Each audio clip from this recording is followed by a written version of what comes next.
Breaking news చూస్తున్నాం. AP CM Chandrababu Naidu Delhi పర్యటన కొనసాగుతోంది. నిన్న 2 రోజులు ఢిల్లీ పర్యటనకు వెళ్లిన చంద్రబాబు డైరెక్ట్గా ప్రధాని మోదీని కలిశారు. గంట పాటు రాష్ట్ర సమస్యలపై చర్చించారు. ఇటీవల వచ్చిన వరదల్లో బాధితులను ఆదుకునేందుకు కేంద్ర సాయం కోరారు. రాజధాని అమరావతి నిర్మాణానికి నిధులు, పోలవరం ప్రాజెక్టు కోసం నిధులు, రైల్వే జోన్ శంకుస్థాపన, విశాఖ స్టీల్ ప్లాంట్ని సెయిల్ విలీనం చేయడం, రాష్ట్రంలో రోడ్ల అభివృద్ధి, విభజన హామీలపై చర్చించినట్లు తెలిసింది.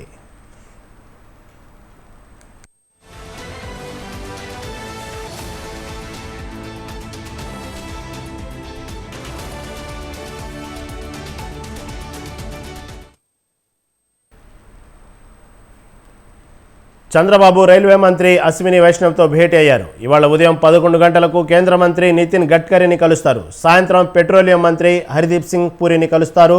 8 గంటలకి కేంద్ర హోంమంత్రి అమిత్ షా, రాత్రి 11 గంటల 15 నిమిషాలకి కేంద్ర ఆర్థిక మంత్రి నిర్మలా సీతారామన్తో భేటీ కానున్నారు. కేంద్రం నుంచి రావాల్సిన నిధులపై చర్చిస్తారని తెలుస్తోంది.